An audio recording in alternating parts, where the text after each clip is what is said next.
الرحمن الرحيم. أسعد الله صباحكم كل خير. استعدادات مركز جدة لسباق الحمام الزاجل، سباق نقطة مستورة. اليوم الجمعة 29/12/2023، بطولة التفوق العام الحجل الذهبي مسافة قصيرة. استعداد.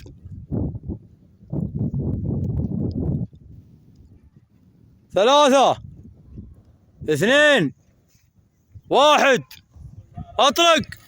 بسم الله على بركة الله، ما شاء الله.